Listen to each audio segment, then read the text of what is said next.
नमस्कार दोस्तों, बहुत स्वागत करता हूं आप सभी का हमारे इस नए वीडियो में। हम लगातार आपको सर्वे दिखा रहे हैं। उत्तर प्रदेश में 9 सीटों पर विधानसभा का उपचुनाव होने जा रहा है। लगातार आपको हम सर्वे दिखा रहे हैं।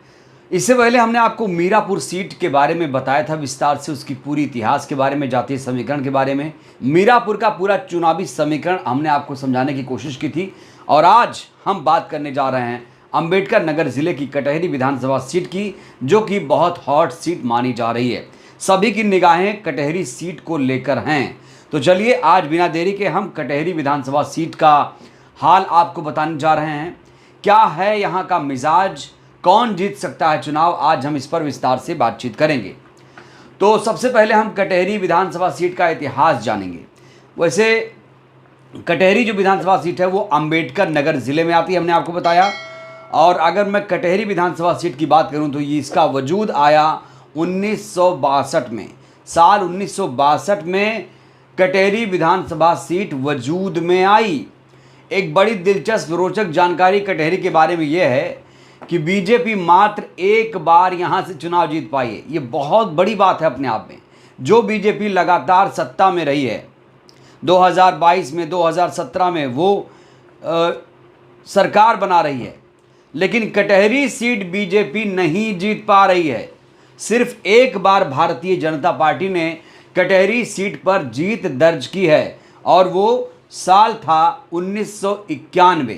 1991 से आज तक बीजेपी कटहरी विधानसभा सीट पर जीत हासिल नहीं कर पाई है। ये अपने आप में बहुत बड़ी बात है। वो बीजेपी जो सत्ता में आने का ख्वाब देख रही है, जो लगातार 2 कार्यकाल तक सत्ता में रही और अब 2027 में सत्ता का परिवर्तन होने जा रहा है, संकेत अभी से मिलने शुरू हो गए हैं, तो वो बीजेपी यहाँ पर फिसड्डी साबित हो रही है। कटहरी में साल 1993 में पहली बार बीएसपी ने जीत दर्ज की। अगर मैं बहुजन समाज पार्टी की बात करूं तो बहुजन समाज पार्टी ने कटहरी में हमेशा से इतिहास रचा है।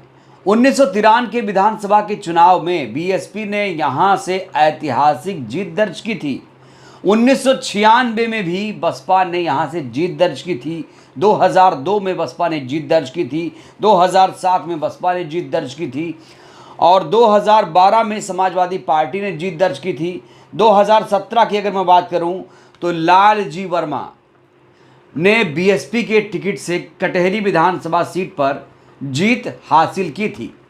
साल 2022 में लालजी वर्मा ने कटहरी से जीत दर्ज की, लेकिन समाजवादी पार्टी के टिकट पर इन्होंने चुनाव लड़ा। 2022 में ये इन्होंने जीत हासिल की। उसके बाद साल 2024 में लोकसभा का चुनाव आया, इन्होंने लोकसभा का चुनाव लड़ा लालजी वर्मा साहब। तो जब इन्होंने लोकसभा का चुनाव लड़ा तो कटहरी विधानसभा सीट खाली हो गई। इसके बाद अब इस पर उपचुनाव होने जा रहा है। तो ये इसकी पूरी रूपरेखा, भूमिका हमने आपको बता दी।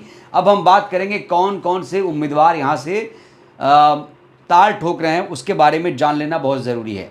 देखिए, मुख्य रूप से मैं 3 पार्टियों की बात करूँगा। 3 पार्टियों की यहाँ बहुत ज़्यादा चर्चा है। एक तो बीएसपी, दूसरी समाजवादी पार्टी, तीसरी बीजेपी।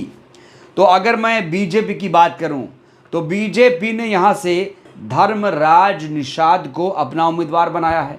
समाजवादी पार्टी ने शोभावती वर्मा को मैदान में उतारा है।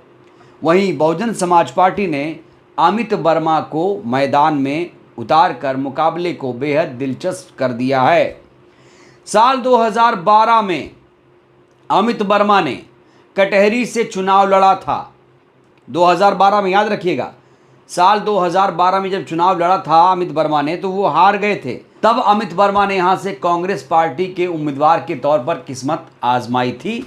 अब हम अगर तीनों उम्मीदवारों की बात करें तो ये ओबीसी समाज से आते हैं। बड़ी बात यह है कि कटहरी सीट से ओबीसी चेहरों को मैदान में उतारा गया है। तीनों पार्टियों ने समीकरण साधने की कोशिश की है, ओबीसी को मैदान में उतारा है।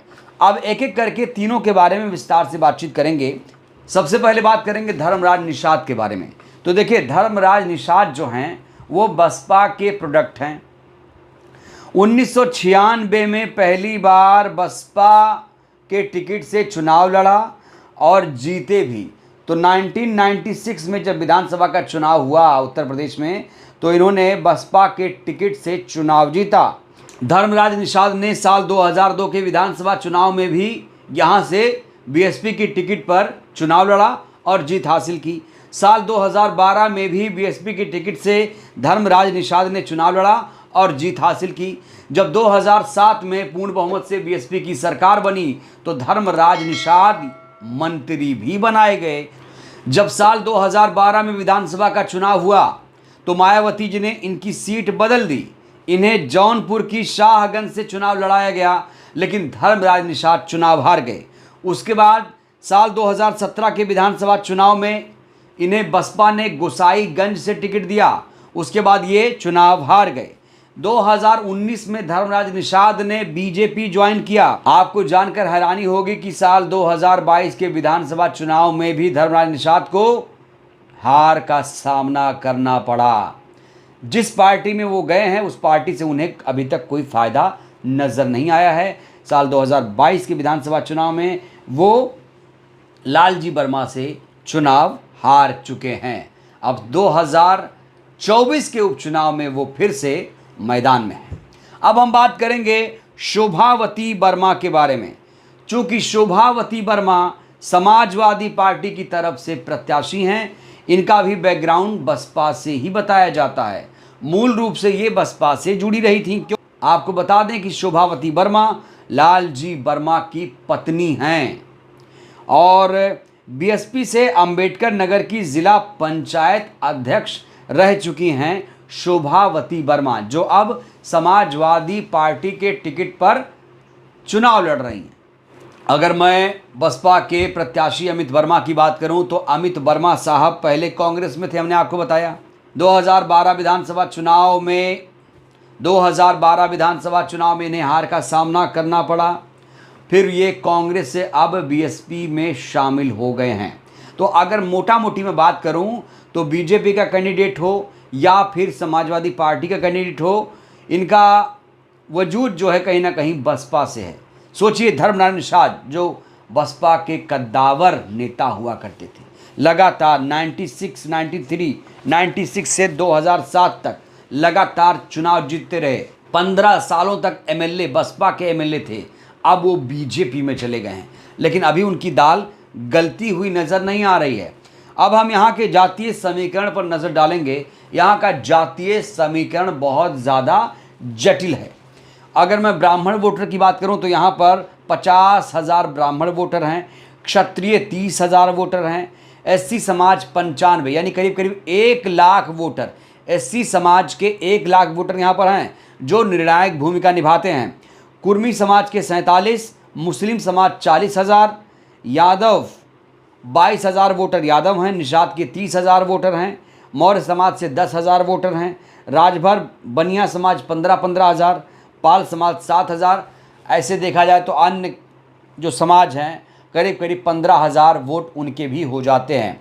तो यहाँ पर अगर जातीय समीकरण को आप गौर से देखेंगे तो निर्णायक भूमिका निभाते हैं मुस्लिम और एससी समाज।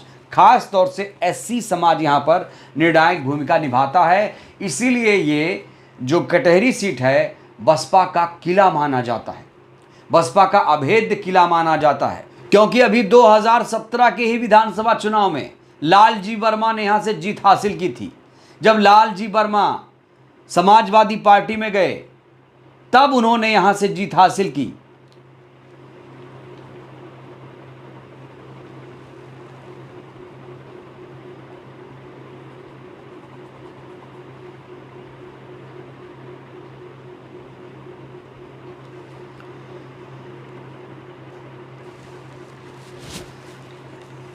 जो लालजी वर्मा आज समाजवादी पार्टी के सांसद हैं, उनका वजूद भी बसपा से ही है। तो यहाँ का जातीय समीकरण देखा जाए तो जो माहौल है वो बसपा के पक्ष में नज़र आता है।